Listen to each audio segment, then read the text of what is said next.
Así que hermano, pasamos entonces ahora a trabajar con el tema de Romanos capítulo 13. Y fíjate que este capítulo viene como anillo al dedo, hermanos. Vamos a hablar un poquito acerca del deber de un cristiano a nuestro gobierno, digamos. Capítulo 13 habla, ¿no es cierto?, de los deberes que tiene el creyente con el gobierno, hermano. Entonces, aquí se nos complica la cosa, hermano. Porque ayer se encendió el WhatsApp. Qué manera, hermanos, la gente tener tanta fuerza para opinar sobre un tema que tiene que ver con nuestro... Sé lo que yo les he dicho otras veces. Por favor, esto que sea para netamente, hermanos, para edificarnos, para ayudarnos, porque las posturas que usted tenga, hermanos, usted sabe que las cosas no van a ir mejorando. Las cosas van a ir cada vez más complicadas, me refiero en términos generales. Si usted tiene paz, si usted tiene gozo y usted está bien, está quieta y reposada, es porque Cristo está en su vida, no es por otra situación. Así que vamos a hablar un poquito, hermanos, del deber, ¿no es cierto?, de un cristiano en el gobierno. De hecho, dice que vemos que la autoridad legítima del gobierno y la respuesta del cristiano, veamos cuál es. Sométase, dice, toda autoridad, toda persona, ya a las autoridades superiores. Sométase toda persona a las autoridades superiores, porque no hay autoridad si se acarrean condenación para sí mismo. Bueno, yo creo, hermanos, que vemos que Dios ha establecido un orden en el universo, ¿eh? Y ese orden obviamente incluye el establecimiento de la sociedad humana y el gobierno humano. El cristiano tiene el deber de someterse a todas las ordenanzas humanas, con la excepción, ojo, con la excepción de aquellas que directamente se opongan a los mandatos específicos de la palabra de Dios. No, si nosotros no vamos a sujetarnos ni a hacer algo contrario a la palabra. El cristiano debe ser un ciudadano obediente a las leyes para que Dios sea glorificado. Entonces debe recordarse los ejemplos de hombres como José. ¿Se acuerda del caso de José, hermanos? Quien vivió en Egipto. Y él vivió bajo un gobierno totalitario, hermanos. Sin embargo, como hombre de fe, él supo dar testimonio de la gracia de Dios. Entonces, algo semejante ocurrió con Daniel, hermanos. Y sus tres compañeros, no sé si recuerda esa historia, durante el cautiverio en Babilonia.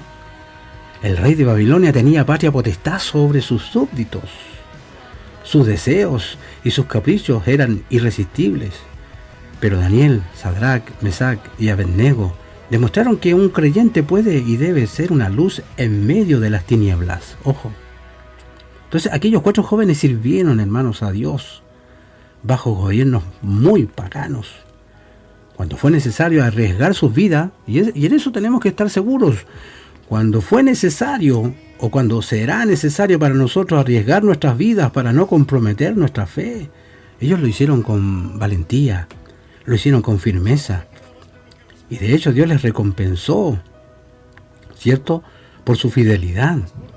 No debe olvidarse, hermano, que Pablo y su equipo se van a cambiar porque hay una ideología que que quieren imponer, hermano. No puede ser. Dice, sométase, hermanos. Sométase. Aquí vemos, hermanos, un imperativo, ¿no es cierto?, que debe colocarse debajo, sujetarse a alguien. Cuando habla, hermanos, aquí la conexión entre Romanos 12 y Romanos 13 es muy clara.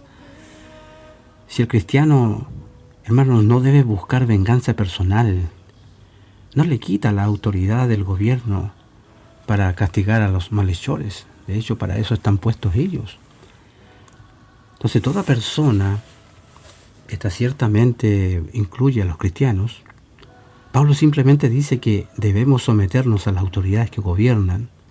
Y esto estaba en contraste con los grupos de judíos celotes de aquellos tiempos, hermanos, a quienes no reconocían a ningún rey, ¿eh? Los celotes eran rebeldes, ellos eran revolucionarios, no reconocían a ningún rey sino a Dios solamente. Yo a Dios nomás. Se fijaba que hay hartos celotes en nuestras iglesias. Yo no me sujeto a nadie, solo a Dios. Y no pagaban impuestos, tampoco no pagaban impuestos a nadie, sino solo a Dios. Entonces, hermanos, que Dios nos bendiga en este día, hermanos, nos ayude. ¿Ya? Aquí cuando habla de las autoridades superiores, la idea sobresaliente es, hermanos, que el plan de Dios exige que toda persona sea obediente a las autoridades que gobiernan la sociedad humana. Porque no hay autoridad sino de parte de Dios.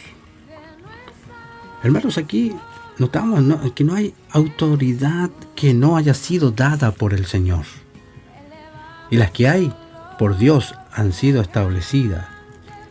¿Te fijas? Aquí significa establecer un orden, asignar, designar ordenadamente.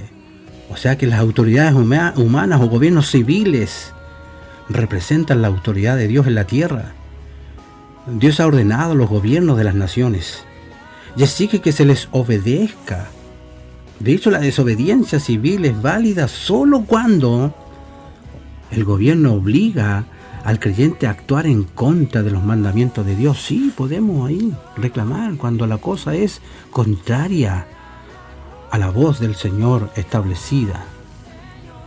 Así que, hermanos, vemos entonces, hermanos, que cuando dice, hermano, que no hay autoridad sino de parte de Dios, Dios establece a los líderes de una nación, pero no siempre para bendecir a la gente. Y esto quiero que lo entienda bien, hermano. Dios establece a los líderes de una nación. A veces es para juzgar a la gente o para preparar a la nación para el juicio. ¿Usted sabía, hermanos, que esta tierra y esta gente y todo el mundo que nunca se sujetó a Dios va a ser juzgada? Pero nosotros queremos cambiar las cosas hoy día. Queremos que los pobres se acaben, queremos que las desigualdades se terminen. Por ese lado no va. Hay caminos que al hombre le parecen derechos, hermanos, pero su fin es camino de muerte. Tenga ojo, tenga cuidado. Recordamos, hermanos, que Pablo escribió esto durante el reinado del Imperio Romano. Y no era democracia, ni amigo especial para los cristianos. Pero aún así, él veía su autoridad legítima. De hecho, nuestro Salvador sufrió bajo Poncio Pilato, uno de los peores gobernadores que Judea haya tenido. Y Pablo, como ya dije, bajo Nerón, el peor emperador romano. Y ni nuestro Señor ni su apóstol negaron o injuriaron la autoridad. Así que tenemos que seguir su ejemplo. ¿Ok? Entonces, hermanos, dice, a lo establecido por Dios resiste. Aquí esto significa, hermanos, oponerse, resistir, tomar postura en contra. El texto dice así que quien se opone a la autoridad ha resistido la ordenanza de Dios. Quien rehúsa obedecer a las leyes civiles es culpable de rebelión contra Dios. Entonces, hermanos, Dios utiliza a las autoridades de gobierno como un control sobre los deseos y las tendencias pecaminosas del hombre. El gobierno puede ser una herramienta efectiva para resistir los efectos de la caída del hombre. Ahora que los gobiernos, muchos de ellos se corrompan juntamente con los malhechores, eso no es tema nuestro, hermanos. Nosotros tenemos que orar, clamar al Señor, pedir que Dios tome control en el asunto. Recuerdo el caso de Isaías, cuando muere uno de los reyes más importantes de la época, hermanos. Y claro, pensó Isaías que hasta aquí nomás llegó la cosa. Pero resulta que en el mismo instante Dios se muestra a Isaías, ¿cierto? Se muestra ahí que él estaba sentado todavía en el trono. A veces pensamos que Dios no tiene el control de las cosas. A veces pensamos que Dios, ¿y dónde está Dios? No, hermanos. Dios siempre está ahí, bajo control. Está siempre presente bajo las situaciones que ocurren. Entonces, hermanos, aquí vemos que una traducción literal sería: y los que resisten acarrean condenación para sí mismos, sería: y quienes han resistido recibirán juicio para sí mismos. Quienes se rebelan contra el orden establecido por Dios serán juzgados. por el mismo Dios. Entonces que Dios nos ayude, hermano, porque es complicado, ¿no? Todo esto que está pasando. He visto comentarios encendidos absolutamente las redes sociales. Y una vez más mostramos la hilacha, digo yo. Los cristianos divididos, unos para allá, otros para acá. Hermanos, si no tenemos ninguna seguridad que si vamos por un lado, vamos por el otro, las cosas vayan a mejorar. Confíe en el Señor, lo que Él nos va a permitir vivir. Y cualquier decisión que usted tome va a ser bien. Va a estar bien, hermanos. Hágalo con confianza, en fe, creyendo que es lo mejor. Pero no intente imponer, por favor. No imponga, hermanos. De hecho, hermanos, cuando habla de los magistrados, ¿ya? Significa los gobernantes. Al que hace el bien, dice, ¿no? En este caso el texto dice literalmente la buena obra. Pero el significado funcional es quien hace lo bueno. Entonces, hermanos, que la idea de Pablo es que los cristianos deberían ser los mejores ciudadanos de todos. Aunque son leales a Dios, antes de ser leales al Estado. Sí, somos leales a Dios y no al Estado, hermanos. Los cristianos son buenos ciudadanos. Debido a que somos honestos, no le damos mayores problemas al Estado. Pagamos nuestros impuestos. Y más importante, oramos por el Estado y oramos por los gobernantes. Pablo describe a los funcionarios del gobierno como servidores de Dios. ¿Se fija el detalle acá? Ellos tienen un ministerio en el plan y la administración de Dios, de la misma manera que los líderes de la iglesia. Entonces, si los gobernantes del Estado son servidores de Dios, deben recordar que solo son siervos y no dioses mismos. Entonces, yo creo, hermanos, que aquí vemos, aquí cuando hablamos de servidor, vemos, hermanos, que el gobernante civil es un servidor de Dios y como tal, voluntariamente o no, cumple con los propósitos del soberano. Y de hecho los dos propósitos mencionados en este versículo tocante a esta función del gobierno civil son motivar a hacer el bien y segundo, castigar al que hace lo malo. De hecho, el gobierno civil sirve de motivación al cristiano a hacer lo bueno y al mismo tiempo le advierte de las consecuencias de hacer lo malo, porque el gobernante lleva la espada. Entonces la espada era el símbolo de la jurisdicción criminal y ejecutiva del gobernante. La idea es que el gobernante tiene autoridad, hermanos, y se la dio Dios, hermanos, para juzgar y castigar al que ha cometido un delito. Entonces dice, hermanos, es una referencia, como dije aquí en cuanto a la espada, es una referencia a la pena capital, hermano. En el Imperio Romano los criminales eran ejecutados al ser decapitados con la espada.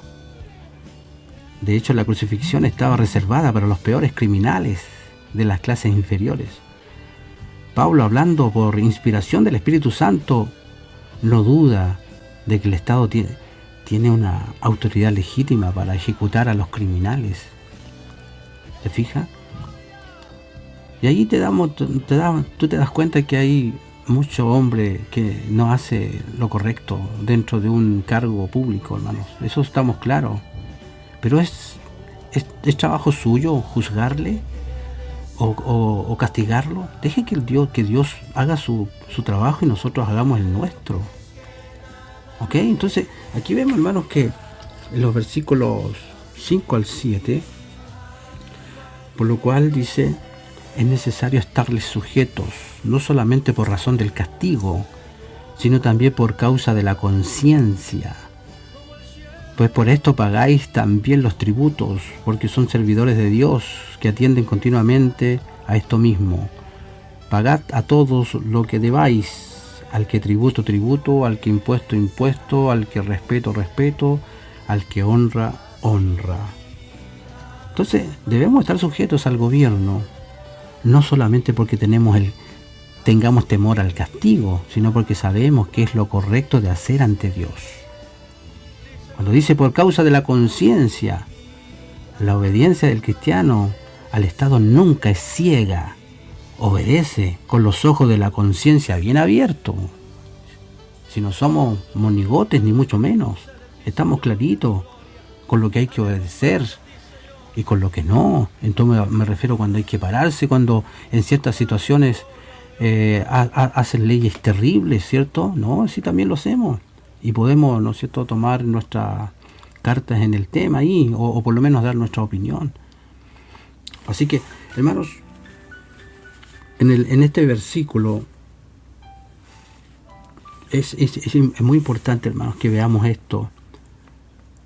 Romanos 13:6 también dice que los impuestos recaudados deben ser usados por el gobierno para realizar el trabajo de contener la maldad y mantener una sociedad en orden, y no para enriquecer las propias autoridades del gobierno. Eso debiera ser la idea, ¿no? Tributo, impuesto, respeto, honra. ¿Qué le parecen estas palabras? Debemos dar al Estado el dinero, el honor y la reverencia apropiada que se le debe al Estado.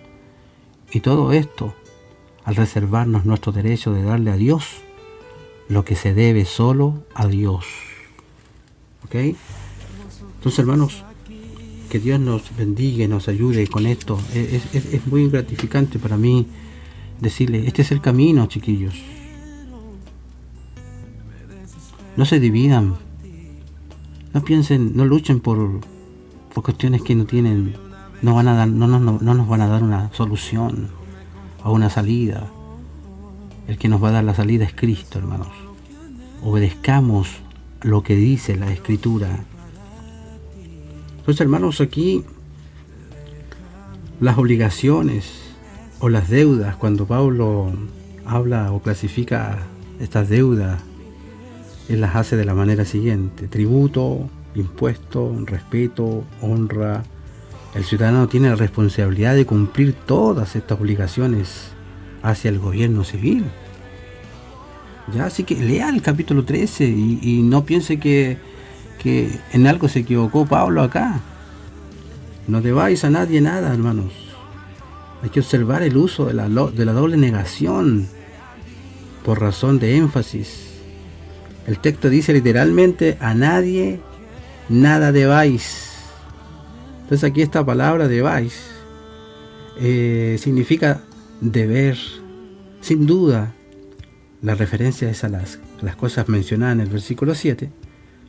Pablo parece estar diciendo: tenéis varias obligaciones, no olvidéis pagarlas, ya sea tributo, ya sea impuesto, respeto, honra. Y hay una sola excepción, y es la obligación, fíjate, de amarnos unos a otros.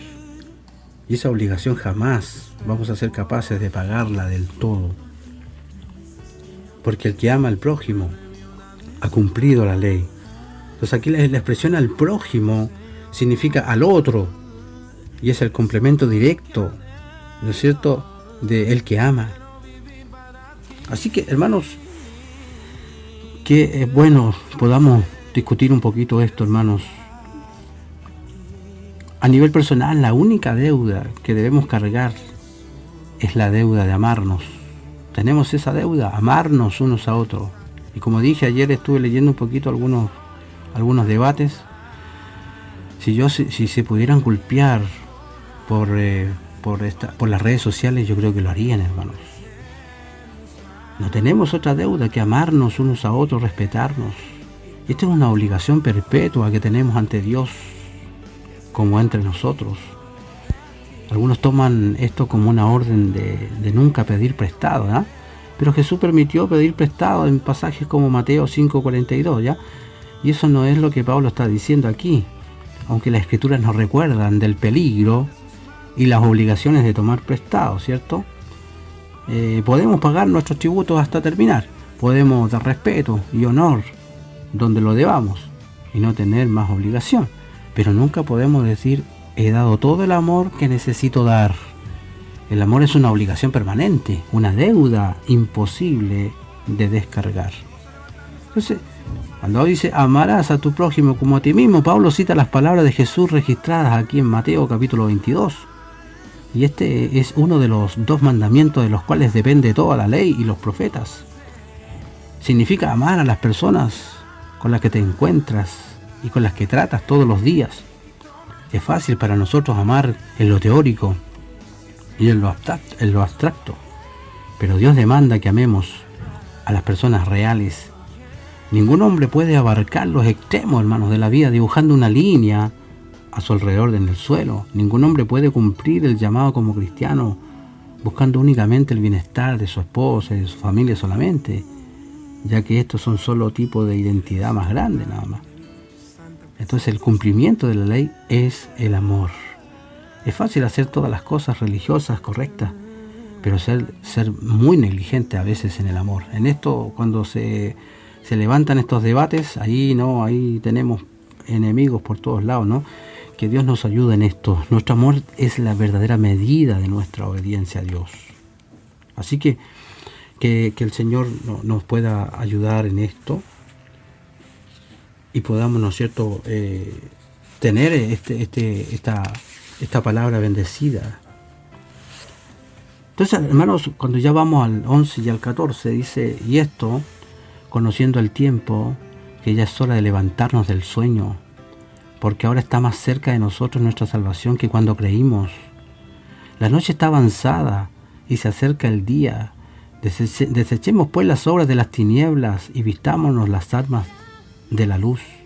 Andemos como de día, honestamente, no en glotonerías, en borracheras, no en lujurias y lascivias, no en contiendas, no en contiendas ni envidias, sino vestidos del Señor Jesucristo y no proveáis para los deseos de la carne. Entonces, debido a que conocemos el peligro de los tiempos y anticipamos el pronto regreso de Jesús, debemos ser más enérgicos y comprometidos a un caminar más correcto con Dios, en lugar de un caminar dormido con Dios. Qué importante es levantarnos del sueño, hermanos. Podemos hacer muchas cosas cristianas y esencialmente estar dormidos para con Dios. A veces las personas hablan mientras duermen. ¿Usted sabía? A veces las personas escuchan cosas mientras duermen. A veces las personas caminan mientras duermen. Y a veces las personas cantan mientras duermen. Y a veces las personas piensan mientras duermen. Lo llamamos soñar. Debido a que uno puede hacer muchas cosas religiosas y todavía estar dormido para con Dios. Es importante que cada cristiano se asegure que realmente están despiertos y activos en su vida ante el Señor. Hermanos,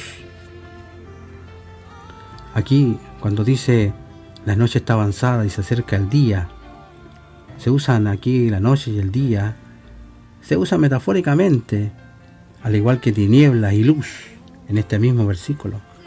La noche se refiere a esta era presente y el día se refiere al mundo venidero. Entonces la forma, la forma verbal de esta avanzada, ya es, la verdad es que lo que quiere decir o permite aquí la traducción es que está diciendo que está muy avanzada. Ya significa acercarse, es decir, el día se ha acercado. Y esta frase podría parafrasear así: la noche casi ha pasado, hermanos. El día está a punto de llegar. Cristo viene pronto, hermanos. Está a punto de llegar. Desechemos, vistámonos. Son dos imperativos muy interesantes. Ambos exhortaciones en los que el autor habla a sus lectores a participar con él en las acciones de dichos verbos: desechemos, vistámonos.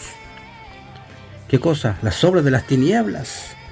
Cuando habla de las obras de las tinieblas se refiere a las obras pertenecientes a la noche, es decir, a la era presente con sus características contrarias a Dios. Cuando habla de las armas de la luz, El cristiano debe estar revestido de la armadura de la luz para enfrentarse a los ataques de los hijos de las tinieblas. Así que andemos como de día, dice, honestamente. Entonces, la expresión así como de día significa como en el día.